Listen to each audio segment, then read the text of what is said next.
suis rentrée en équipe de France Espoir en 2011. Pour ma sélection, ils prenaient les 2 meilleurs.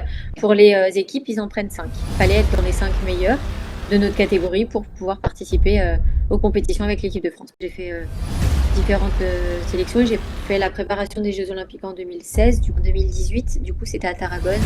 On a fait 2e par équipe avec l'équipe de France derrière l'Italie. Et ça, Waouh! un de mes plus beaux souvenirs de compétition en équipe de France.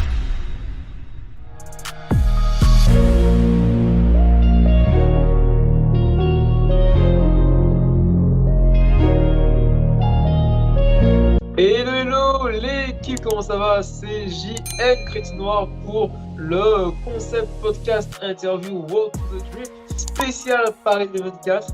Là ce soir, on accueille notre cher invité Grace Sharpie. On va découvrir son parcours, son histoire, ses hauts, ses bas, ses clés de réussite.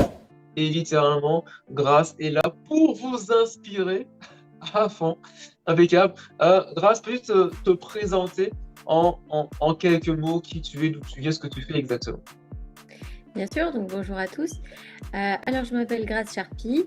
Je suis kinésithérapeute à Saint-Étienne. Je pratique de l'athlétisme depuis bientôt 3 ans. Avant ça, j'ai une carrière de sportif de niveau en gymnastique. Je m'entraînais à Saint-Étienne depuis du coup la saison 2008.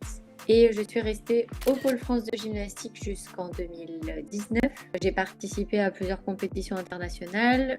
J'ai fait partie de l'équipe de France de gymnastique de 2011 à 2018. En rentrant en école de kinésithérapie, j'ai consacré un petit peu mon temps aux études et un peu moins à la gymnastique du coup. Après avoir arrêté la gymnastique au moment du confinement, j'ai fait une petite transition et j'ai choisi de faire de l'athlétisme, donc le sport que je pratique maintenant. Waouh, incroyable, incroyable. En plus, athlétisme, le sport qui est cher à mon cœur. Je pense qu'avec toi, en fait, littéralement, on constate que avec nos invités, il y a matière à faire une partie 1 et 2. Mais là, littéralement, avec toi, il y a matière à faire une partie 1, 2 et 3 également, puisque il y a la gymnastique, la kinésithérapie et maintenant l'athlétisme. C'est incroyable. Ok, waouh. Ok, on va commencer par le début. Tu vas commencer du coup par la gymnastique, c'est ça? Ouais, c'est ça. Ok. Comment tu as commencé en gymnastique? Qu'est-ce qui a fait que tu as commencé en gymnastique? Pourquoi la gymnastique? Moi, il faut savoir que j'ai 2 sœurs et un petit frère, on est 4 enfants. Mes parents sont professeurs de PS et dès le plus jeune âge, en fait, on a commencé la baby gym, donc j'avais à peine 3 ans. Et ma grande sœur faisait déjà de la gym. Ma maman entraînait en tant que bénévole dans le club de gym. Donc en fait, on a commencé comme ça et après le baby gym, on a continué. Ma grande sœur est rentrée au Pôle France de gymnastique en 2007 et moi, j'ai été détectée 1 an après en 2008, donc je suis rentrée en 2008 au Pôle France de gymnastique à Saint-Étienne. Ma petite sœur nous a suivis en 2011, donc on était toutes les 3 en fait sur Saint-Étienne. Et c'est comme ça que on est rentré dans la gym et qu'on a vraiment continué. On ne s'est pas arrêté. Ma grande sœur en fait encore, ma petite sœur aussi. Et bah moi là, comme je vous disais, je suis passée à l'athlétisme maintenant. Après, attends, donc, en gros, littéralement, on a affaire à une famille de champions, c'est ça? Parce que littéralement, si ta grande sœur est encore en activité, ta petite sœur aussi, d'ailleurs, on les salue. Enfin, comment elle s'appelle déjà? Comment elle s'appelle? Ma grande sœur s'appelle Serena et ma petite sœur Laurette. Donc, Serena Sharpie et Et Laurette Sharpie. Laurette Sharpie. Ok, nice. Qu'on salue à travers justement ce petit format. Donc littéralement, il y avait une émulation qui a fait que tu avais envie de suivre peut-être la grande sœur, j'imagine. Oui, c'est ça. En fait, on suit souvent ses grands frères, grandes sœurs. Et là, j'étais vraiment inspirée et j'avais vraiment envie de faire comme elle, en fait. Et bah, j'ai été détectée sur les compétitions régionales. Et c'est là que je suis rentrée au Pôle France, donc en 2008. Donc, je suis arrivée assez tôt à Saint-Étienne. Je suis arrivée, j'avais 8 ans. J'ai continué le Pôle France jusqu'à mes 20 ans. D'accord. Euh, on sait qu'en gymnastique, il y a la GRS, la gymnastique rythmique, Oui. et la gymnastique artistique, plutôt avec les agrès. Pour moi, c'est plutôt quel type de gymnastique? Gymnastique artistique avec le saut de cheval, les barres asymétriques, la poutre et le sol. Waouh, ok. Peux-tu nous expliquer chacun de ces agrès, c'est ça? Ah, Oui. c'est le terme. Ok, C'est ça. un par un pour qu'on puisse bien se resituer.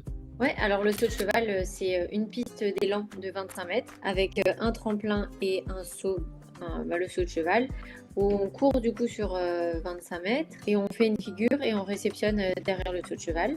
Ok. Ensuite, les barres asymétriques, donc on a une barre basse et une barre haute et on fait des éléments en liaison d'une barre à une autre. On finit sur une sortie et on réceptionne sur le tapis, donc derrière la grande barre. La poutre, je pense que vous voyez tous ce que c'est, une poutre d'une largeur de 10 cm, de C'est 5 mètres, incroyable.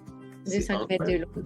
Et on fait des éléments, puis une sortie. Et sur le sol, on a une chorégraphie qu'on apprend, on a chacune notre chorégraphie. Après, on a nos acrobaties et nos sauts gymniques. C'est différentes exigences en fait, à valider pour avoir la note de départ la plus haute possible et du coup la note finale également la plus haute possible. Ok, wow, ok, super intéressant. J'ai plein de questions qui me viennent. Comment on fait pour avoir la meilleure note possible? Qu'est-ce qui est pris en compte pour qu'on puisse justement monter en note et qu'est-ce qui fait que la note descend? Alors, on a deux notes. On a la note de départ, ça va être une addition de tous les éléments qu'on va faire. Donc, on a 8 éléments par agrès, à part au saut de cheval où on a un seul saut, forcément. Sur les barres, la poutre et le sol, on a 8 éléments comptabilisés dans notre note de départ. On a des exigences à remplir. Les exigences, chaque exigence font 0,5 points. Le but, c'est d'avoir les 4 exigences. Donc, si on a les 4 exigences, on a déjà 2 points d'office. Ok, très bien. Ensuite, l'ajout de 8 éléments. Donc, un élément, par exemple, le plus simple, c'est une A. Donc, c'est 0,1. Une B, c'est 0,2. Et le but, c'est de faire une D, une E pour avoir une note plus haute, en fait. Donc, on va ajouter la valeur d'éléments sur nos 8 éléments qu'on va faire, Ok, plus les exigences. Tout ça, ça va faire une note de départ. Et donc, cette note de départ qui est par exemple de 5, on va dire, on a également une note d'exécution. La note d'exécution, on part sur 10, donc 10 sur 10, et on déduit en fonction des erreurs et des fautes qu'on va faire pendant le mouvement. Donc, d'accord.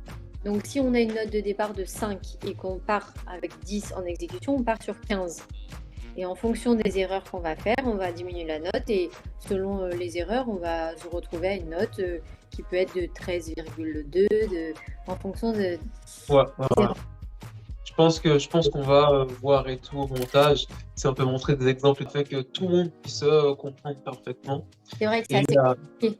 C'est pour ça que la gym aussi, c'est peu médiatisé parce que finalement, de bon, l'extérieur, on ne comprend pas tout ça et on a du mal à se dire ah bah cette fille est meilleure qu'une autre. Si on ne connaît pas vraiment, on ne se rend pas ouais, forcément.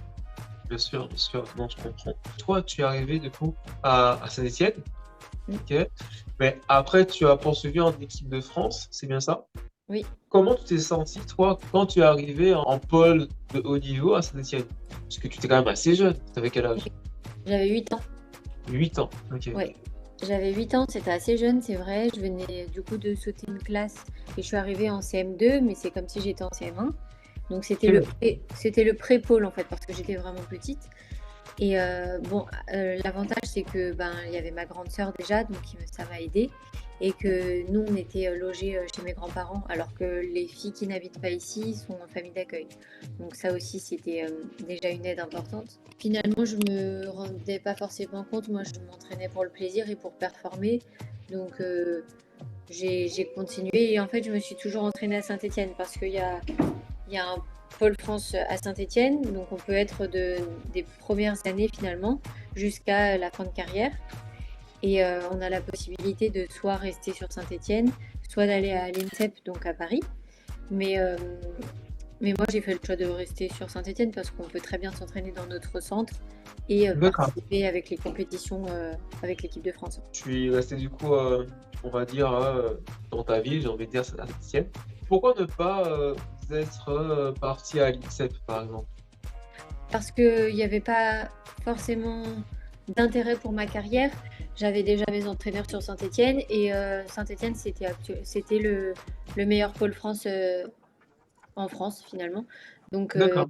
l'INSEP, non, c'était pas forcément avantageux pour mes performances. Ok, Et puis, ok. j'avais aussi mes entraîneurs qui me suivaient depuis un moment. Donc ça dépend. Certaines filles préfèrent aller à l'INSEP ensuite quand elles sont dans des pôles espoirs. Et les pôles espoirs, elles sont obligées en fait de passer la catégorie senior, d'aller dans un pôle France. Donc c'est soit l'INSEP, soit Saint-Étienne. Moi, vu que j'étais déjà dans un pôle France, je n'avais pas l'obligation de changer. Super intéressant à comprendre, à savoir en fait qu'est-ce qui a motivé ces différents choix, ce choix en tout cas. Donc du coup, tu as pu intégrer l'équipe de France en restant du coup à Saint-Étienne. Oui. Voilà, avec tes coachs, avec ton petit cocon, avec l'organisation qui avait déjà été mise en place depuis des années auparavant. Oui, Ok. c'est ça. Tu as eu accès à l'équipe de France à partir de quelle année? Comment ça s'est fait? Qu'est-ce qui a été le déclencheur?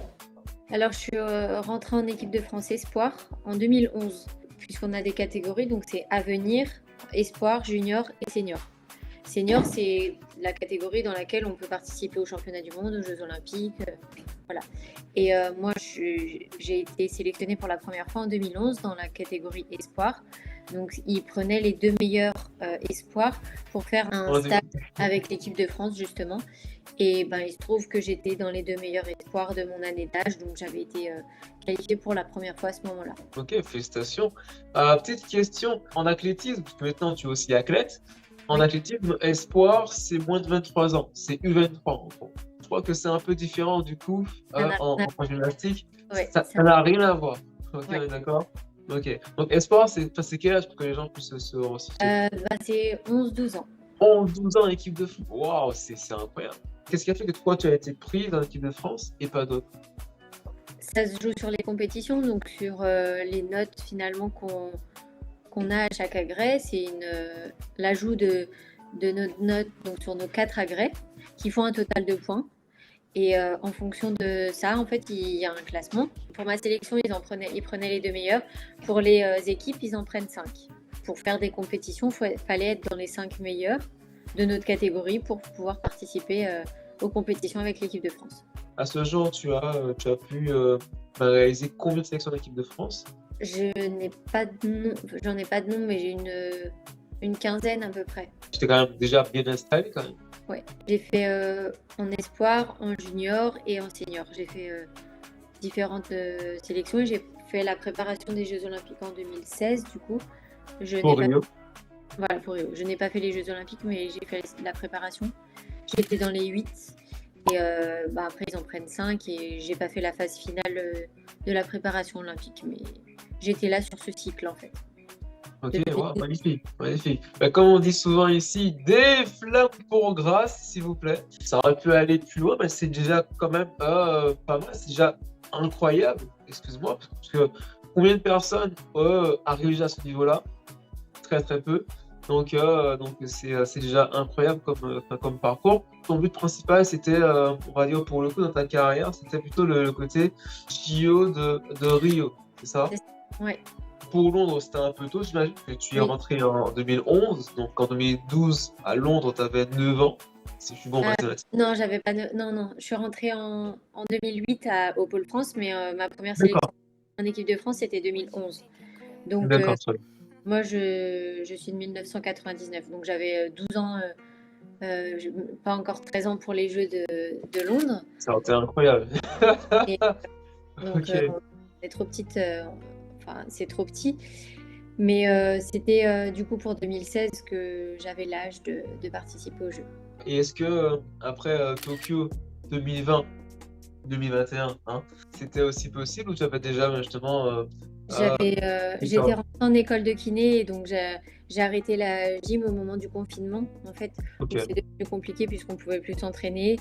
J'étais déjà passée en école de kiné et j'avais pas eu d'aménagement possible pour le sport. Donc c'était déjà plus, c'était plus un objectif pour moi. On va y revenir, je pense, puisque là, tu m'as parlé des JO de Rio en 2016. Qu'est-ce que ça fait? Enfin, encore une fois, j'imagine que tu as pu arriver dans la sélection parmi les 8 par rapport aux compétitions. C'est-à-dire qu'il y a des compétitions qui ont donné des points, des classements. C'est un classement, c'est un ranking ou alors c'est un bilan? Je sais pas si tu vois la différence. C'est un classement sur la dernière année avant les Jeux. En fait, le cycle olympique est sur 4 ans et pendant ces 4 années, on regarde régulièrement les meilleurs, le classement. Et après, on essaye de former la meilleure équipe. Donc, qui va apporter le plus de points, sachant qu'il y a 4 passages par agrès, 5 filles dans l'équipe et 4 passages par agrès. Donc, il faut essayer de trouver l'équipe qui aura les meilleures notes à apporter sur les 4 agrès. Donc, ils regardent en fonction des différentes compétitions qu'on a pu faire surtout les 2 dernières saisons avant les Jeux Olympiques. Ça se fait par équipe du coup? Parce que je sais que la gymnastique, ça ressemble en tout cas d'être un sport individuel. Mais là, tu parles d'équipe, donc en fait, les points s'additionnent parmi les C'est ça. filles. C'est ça. En fait, il y a 4 passages par agrès, 3 notes qui comptent. Donc, les 3 meilleures notes comptent, ils les ajoutent. Et après, ils ajoutent chaque total de points d'agrès sur les 4 agrès et ils font un total général et ils classent les pays en fonction de ce total. Donc ça, c'est un classement par équipe. Et il y a également un concours général, donc individuel par agrès. Donc là, dans ce cas, c'est les filles qui font le concours général, les 4 agrès. Et sur les 4 agrès, pareil, ils ajoutent les notes de chaque agrès et ils font un classement. C'est technique. Ok, Voilà, ok. pas c'est compliqué. Tu l'expliques très très bien. Donc ça, c'est super intéressant. Est-ce qu'il y a des compétitions qui sont plus importantes que d'autres? Même si tu fais, on va dire, moins de points sur telle compétition, elle est tellement prestigieuse qu'elle rapporte plus de points en finale. Enfin, tu vois ce que je veux dire? Je vois. Elles vont pas apporter plus de points parce que le total de points reste le total de points. Mais par contre, on a des compétitions en termes d'importance, on va dire, pour notre objectif à nous en tant que gymnaste de haut niveau. La plus grosse compétition, c'est les Jeux Olympiques. Okay, juste en dessous, on a les championnats du monde. Ensuite, on a les championnats d'Europe. Puis, on a différentes étapes de Coupe du Monde. Et après, il peut y avoir les Jeux européens, les Jeux méditerranéens, les compétitions comme ça. Voilà, ça se fait un peu dans cet ordre. Quelles ont été tes plus grosses compétitions, tes plus beaux souvenirs et aussi la plus belle success story, parce que c'est aussi ce qu'on a vu ici. Quelle a été ta plus belle success story? Moi, j'ai été énormément première remplaçante. Donc, j'ai préparé toutes les compétitions et au moment de partir, je restais et je rentrais m'entraîner à Saint-Étienne. Donc, ça, c'était un petit peu compliqué. Mais j'ai fait les Jeux méditerranéens en 2018. Du coup, c'était à Tarragone, où on a fait 2e par équipe avec l'équipe de France derrière l'Italie. Et c'est un de mes plus beaux souvenirs de compétition en équipe de France. J'avais également fait les gymnasiades, donc c'est les championnats du monde scolaire au Brésil. Et là aussi, c'était, puisque c'était l'organisation, c'était une grosse compétition avec plein de sports. Ça faisait comme des mini-jeux olympiques, entre guillemets. Et en termes d'ambiance générale, ça reste un très très beau souvenir. Et sinon, un bon souvenir, je garde la fois où on a fait championne de France par équipe, avec notre club, parce qu'on a chacune un club. Et j'étais du coup avec mes sœurs. Donc on a fait championne de France par équipe avec ma grande sœur, ma petite sœur. C'est incroyable ça. Et ça reste un très très beau souvenir. Ouais. Comme j'aime bien dire, des flammes pour Grace et puis pour ses 2 sœurs. Parce qu'effectivement, c'est quelque chose quand même de faire championne de France avec ses sœurs en famille, quoi. C'est l'équivalent de la Ligue 1 au foot ou ah oui, carrément. 14 au rugby, voilà, pour essayer de comprendre un peu les championnats de France par équipe. Du coup. C'est très costaud en fait, c'est très très prestigieux. Pour revenir sur l'époque JO 2016, donc pour Rio, tu as participé à la préparation. Qu'est-ce que ça fait? Qu'est-ce que tu ressens en fait d'être parmi celles qui peuvent prétendre aux JO? Comment tu l'as reçu? Comment ça s'est passé en fait? C'était par un courrier, par email? Ça se fait naturellement en fait, parce qu'on sait qu'on s'entraîne tous les jours et qu'on est dans le collectif France. Donc on reçoit rien du tout parce que on s'entraîne pour ça en fait, on le sait. Donc c'est un peu notre quotidien. On se dit pas, ouais, on est dans le collectif qui prépare les Jeux Olympiques, parce que c'est une succession. C'est une continuité en fait de ce qui se passe voilà, qui fait que durant la saison. Voilà, c'est ça. D'accord. Ok. On ne se rend finalement pas compte Pour nous, c'est notre quotidien, donc on n'a pas l'impression d'être au-dessus de qui que ce soit, quoi. Et pour toi, qu'est-ce qui fait qu'une championne, qu'une grande sportive atteint ce niveau par rapport à d'autres qui n'arrivent pas à passer le cap ou à s'exprimer au plus haut niveau? Il y a déjà l'état d'esprit, un esprit de compétition, la motivation, la rage de vouloir faire toujours plus, d'être très motivée, persévérante, le sérieux aussi, et le fait d'être détecté assez jeune aussi, parce que dans la gym, il C'est faut assez être jeune, ouais. très jeune. Voilà, c'est ça. Quand tu es détecté en étant jeune, tu as des caméras, des journalistes qui t'interviewent, qui te suivent. Enfin, comment ça se passe? C'est très peu médiatisé la gym, donc on n'a pas tout ça, on n'est pas suivi comme pourraient l'être des footballeurs ou même des athlètes. Donc on est détecté par plutôt les entraîneurs des structures de haut niveau qui viennent repérer un petit peu les gymnastes qui sont assez jeunes sur les compétitions régionales par exemple. Et ensuite on fait des détections, des stages dans les structures de haut niveau, et c'est là qu'ils en sélectionnent pour les saisons d'après en fait. Je vais poser une question qui peut peut-être pas forcément être très très cool, tu m'autorises? Non, en gros, c'est très simple. Quel a été ton moins bon souvenir durant cette carrière? Je dirais lors de la préparation des Fauges, le Festival olympique de la jeunesse européenne, où Quelle j'avais, année? c'était en 2013 dans la catégorie junior. J'avais l'occasion et le niveau pour être dans l'équipe, mais les compétitions de préparation et de sélection pour cette compétition justement, je suis passée à côté en fait, et j'ai laissé passer ma chance entre guillemets. Et c'était vraiment la compétition où j'aurais pu avoir plus de chances d'être dans les trois, parce que c'était trois dans l'équipe. Et là, entièrement de ma faute, j'ai pas géré les sélections, donc je n'ai pas pu faire ces compétitions. Et je pense que c'est pas forcément justement un sentiment qu'on aime vivre. Et c'est ça qui est intéressant dans le sens où comment tu as fait pour remonter la pente derrière pour revenir au plus haut niveau. J'ai j'ai jamais vraiment été entre guillemets au fond après cette déception-là. Je voyais déjà la saison d'après dans mes objectifs et dans ma tête en fait, où j'ai toujours été à fond et très très sérieuse à l'entraînement, et c'est ce qui m'a beaucoup aidé à tenir toutes ces années en fait dans le haut niveau. C'était mon sérieux et ma motivation, et surtout l'amour pour la gymnastique. C'est des valeurs qui sont assez importantes pour toi, puisque tu l'as dit assez souvent quand même, le sérieux, la motivation, le sérieux, la motivation.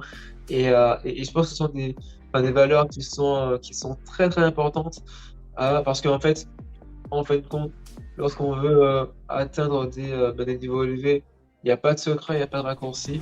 C'est le travail qui paye, le travail de régularité, et c'est retranscrit par le sérieux et la motivation que Grace Sharpie nous partage depuis le début. C'est un message qui est super important. Au passage, pensez à bien vous abonner à la chaîne YouTube JN Crétinoir, sur laquelle on va partager encore d'autres interviews hyper intéressantes, hyper inspirantes. Ok, on a eu juste avant cela une escrimeuse en équipe de France. Ce matin, on a eu une athlète en équipe de France. Auparavant, on a eu une journaliste qui est ancienne athlète en équipe de France et qui a bossé, qui a travaillé avec France Télévisions, avec Canal et avec l'équipe. Et on enchaîne, on va jamais s'arrêter. Hein. Donc, abonnez-vous bien, abonnez-vous aussi à Grace Sharpie. On va en revenir dessus, on va regarder un peu par la suite. Si tu devais avoir un top, quelle est l'athlète ou quelle est la personne qui t'a le plus inspiré dans ta carrière de gymnaste, on va dire professionnelle? Alors ça serait Alia Moustafina, c'est une gymnaste russe qui a été championne olympique en 2012, mais également en 2016. Ali Reisman aussi, qui est une américaine et qui a également fait les Jeux de 2012 et de 2016. Actuellement, je dirais que c'est Rebeca Andrade, qui est une brésilienne, qui est revenue, qui s'est fait 3 fois les ligaments croisés et qui est Waouh! top de son niveau actuellement. Donc, elle aussi, elle est très très impressionnante et c'est celle, je dirais, qui m'ont le plus inspirée. Je pense qu'on pourra mettre des petites images et tout après au montage. Si tu devais avoir un top 5 des personnes les plus performantes all time dans ton domaine, on va dire que ce soit la gymnastique et ou l'athlétisme pour le coup, ça ferait de belle transition. Ouais, alors ben, sans aucun doute, c'est Simone Biles en gymnastique. Très bien. Tout le monde doit connaître, du coup, j'imagine. Je pense que tout le monde ne connaît pas, mais dans tous les cas, on va faire en sorte de mettre les illustrations qu'il faut pour qu'ils puissent bien retenir ce qu'ils ont. Ouais, c'est la gymnaste la plus titrée au monde, l'athlète la plus titrée. Elle a 23 médailles aux championnats du monde, aux Jeux olympiques aussi. Elle a fait 2016, elle a fait 2021, et là, elle fera également Paris 2024. Donc, Impeccable. On va la suivre avec attention. Tu as cité ton top 1, mais après il reste les 4. alors, je sais pas si j'en aurai 4 en tête, mais après, si on doit bah alors, Alia Mustafina, la russe, qui a, Très bien. qui a été championne olympique et en 2012 et en 2016, qui a eu plusieurs médailles au championnat du monde également, qui est revenue après une rupture des ligaments croisés également. Donc, c'est aussi une gymnaste très impressionnante. Rebeca Andrade, la brésilienne. Et ensuite, si on doit faire une transition sur l'athlétisme, vu que j'étais très très très connaisseuse dans la gymnastique et que je connaissais vraiment toutes les filles, que ce soit les étrangères ou les françaises, quand je suis passée à l'athlétisme, ça n'avait rien à voir. Autant je suis bien tous les sports, mais les noms, j'avais du mal à connaître D'accord. et je ne savais pas qui performait actuellement. Donc là, je commence un petit peu progressivement à suivre. Et du coup, le premier qui me vient en tête, c'est Jimmy Gressier, vu que je fais du demi-fond. Donc c'est celui qui performe actuellement et du coup que je suis là en ce moment. Activement. Et Voilà. comment s'est opérée cette transition de la gymnastique, littéralement quasiment aux portes des Jeux Olympiques, vers l'athlétisme? Comment ça s'est fait? À quel moment? Quel a été le déclic? Alors, au moment du confinement, j'ai cette habitude, pour moi c'est mon quotidien de faire du sport tous les jours et c'est vrai que là on ne pouvait plus s'entraîner donc j'ai voulu garder quand même une activité physique, un sport au quotidien et bah, ce qui est le plus simple à faire c'est courir sans matériel, sans gymnase. Effectivement. Ma maman qui faisait de l'athlétisme avant, en fait, on a commencé à courir ensemble et progressivement, elle voyait que j'avais des qualités et que je pouvais progresser. Donc, 1 an après le confinement, donc la saison 2021-2022, je me suis inscrite à l'athlétisme pour tester et bah, j'ai pas arrêté. J'ai assez bien progressé malgré pas mal de blessures parce que le changement de sport et les contraintes sont complètement différentes. Donc mon corps forcément n'était pas fort adapté. Donc avec pas mal de blessures, j'ai quand même pu avoir une évolution, une progression et qui fait que ça nous motive. Et l'esprit de compétition, l'esprit de haut niveau en gymnastique reste le même finalement, on ne change pas. Donc même si de base j'étais partie pour le faire que pour le plaisir sans me mettre de pression. On a toujours envie de faire plus, on a toujours envie de performer et d'évoluer. Donc, c'est comme ça que je me suis retrouvée dans l'athlétisme. Et tu as commencé sur le demi-fond directement ou bien tu as testé Ouais. différentes disciplines? Tu voulais faire un peu de sprint, un peu de Non, saut, un peu de je lancer? savais que c'était pas pour moi le sprint. De toute façon, on le sait, c'est comme quelqu'un qui fait 1,50 m, il irait pas se dire je vais faire du basket. Et ben, c'est pareil, j'ai pas vraiment de puissance, j'étais plus endurante. Donc, Bien sûr. je me suis mise j'ai voulu tester le demi-fond directement. Et quelles sont les principales différences entre la gymnastique et l'athlétisme que tu ressens, toi, au quotidien? C'est complètement différent. La gymnastique, c'est des efforts courts et intenses. Il faut de la puissance. Il faut de l'artistique aussi, forcément. Mais c'est des efforts plus courts, en fait. Le saut, ça dure 4 secondes. Les barres asymétriques, ça dure environ 30 secondes. Le sol et la poutre, 1 minute 30 maximum. Donc, Ouais, c'est vraiment différent. Ensuite, la gymnastique, c'est des sensations. Le fait de vouloir réaliser des mouvements les plus difficiles possibles. L'athlétisme, je dirais qu'on est satisfait. La plus grande satisfaction, c'est quand on a terminé une grosse séance, une grosse perf. Sur le moment, on souffre. À la fin, on est très satisfait. Et c'est complètement différent de la gymnastique. à ce qui paraît, il y a beaucoup de coachs et d'athlètes qui disent que l'athlétisme a quelque chose de vraiment addictif. Est-ce que tu le ressens aussi ou alors c'est... Oui, c'est vrai. Complètement, parce Mm. qu'on, par exemple, on a la montre, on a les données maintenant. Ouais, Et c'est vrai qu'on veut toujours, on compare finalement et on veut toujours faire mieux, toujours faire plus. Et, c'est une envie. En fait, on fait ça la veille, et ben, la prochaine séance, on a envie de faire plus, encore plus, encore plus. c'est Donc, dépassé. oui, moi, je le valide, ouais, je suis d'accord. Nice. Non, en fait, vraiment, je pense que l'athlétisme, ça peut avoir un côté assez obsessionnel, littéralement, dans le sens où, bah, comme tu l'as dit, on a la montre, on a la performance, la mesure, en fait, au final. C'est ça. Que ce soit le chronomètre, alors la distance. Mm. euh, Au final, c'est que ça, hein. Chronomètre ou distance. C'est que ça, au final. Ouais. Et, ou alors, nombre de points quand c'est en épreuve combinée, donc heptathlon, décathlon, etc. Voilà, mais au final, c'est l'accumulation de différentes distances et de mesures. On peut se dire effectivement, j'aurais pu faire quelques centièmes en plus Mm. et dépasser, on va dire, X personnes. C'est incroyable. C'est C'est incroyable. ça, c'est des comparaisons, on se compare à soi-même, mais aussi aux autres. Donc, c'est vrai, on veut toujours faire plus, toujours faire mieux Il à aurait chaque pu. course. Et c'est vrai qu'il faut reconnaître aussi, et il faut l'accepter, qu'on ne peut pas toujours faire notre record, on peut pas toujours. C'est pas possible, sinon on arriverait à des temps exceptionnels, quoi. Tu es sur quel KSP en athlétisme exactement? Alors, je fais beaucoup de 10 km sur route. Waouh! Ah ouais, Euh, quand même, c'est pas mal. je fais les crosses aussi, donc cross long. Ok. Euh, et sur piste, des 3000 et des 5000. Ah oui, tu as pris vraiment les distances les plus ardues, j'ai envie de dire. C'est pas un 800 mètres, c'est pas un Non, 1500, j'ai c'est pris les 3500, distances. 1000 et cross. Voilà, j'ai plutôt pris les distances qui me correspondaient physiquement, on va dire. Ok. Et en athlé, c'est plus un pur plaisir, ou alors tu as, on va dire, quelque part dans la tête, des performances qui pourront t'amener à des compétitions de plus en Euh, plus élevées.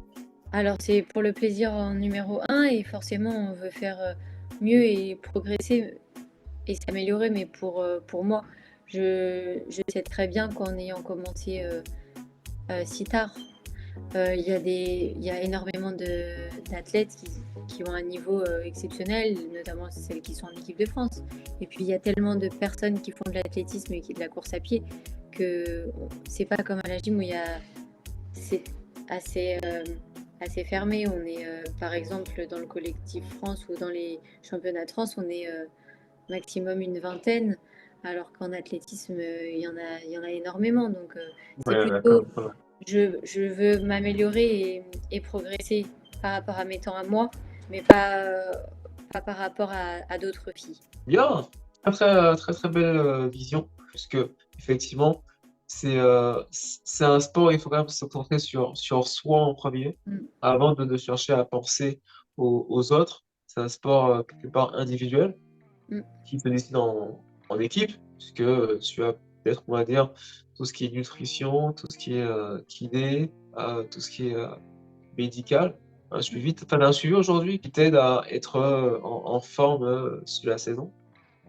Non, alors je le fais assez personnellement. Après, si j'ai besoin de soins particuliers, si j'ai des blessures ou quoi, oui, je vais aller voir un kinésithérapeute ou un médecin, un ostéopathe. Mais j'ai pas un suivi précis. Ok. De Et en l'athlétisme, gym, tu avais un suivi? En gym, c'était un euh, peu différent? à la gym, on est plus suivi vu que j'étais en haut niveau et en équipe de France. L'athlétisme, là, je ne suis pas en haut niveau, donc j'ai pas tout suivi et je suis pas dans une structure où il y a tout ce suivi spécifique. Pour conclure, quelques petites questions rapidement. Si tu avais, enfin, quel est l'objet que tu utilises le plus du coup au quotidien? Et ben actuellement, mes baskets, je dirais, parce Ok, que je les ok. utilise que ce soit dans mon travail ou dans mon sport, donc c'est ce que j'utilise le plus. Ouais. Donc c'est des baskets, on va dire, plutôt running pour courir, ou alors des baskets plutôt urbaines pour tous les jours. Plutôt running dans ce cas, comme ça, je peux les mettre et je peux être à l'aise la journée au travail et pouvoir courir avec à l'athlétisme. Quel est ton... ah, je pense que comme tout le monde, aujourd'hui tu as un téléphone, la preuve. Quelle est ton application préférée sur ton téléphone? Et pourquoi?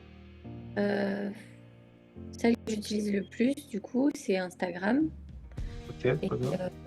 bah, ça permet de voir un peu tout le monde, les personnalités publiques, les sportifs, mais aussi rester en contact avec les personnes qui ont été importantes pour nous, des amis, des proches qui sont bah, finalement maintenant plus dans la même ville que nous.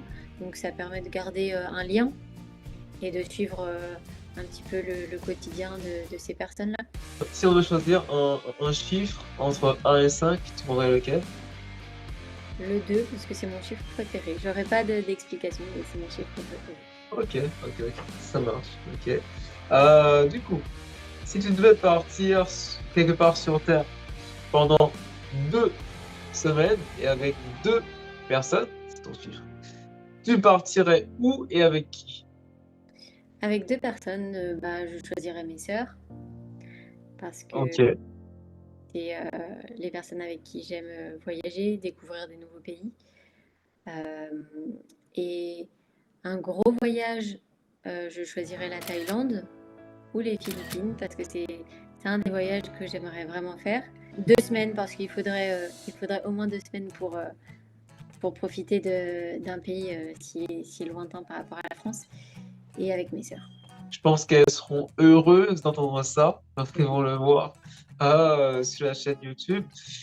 Et pour finir, est-ce que tu aurais un message à partager à une jeune fille, une jeune femme, ou bien à toute personne qui souhaite trouver sa voie, aller vers le haut niveau, aller vers enfin, vers une voie d'excellence, de performance?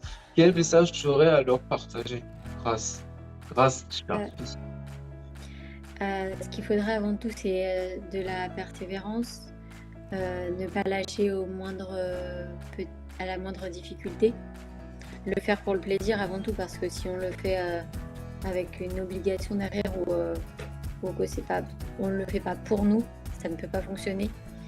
Et la motivation avant tout.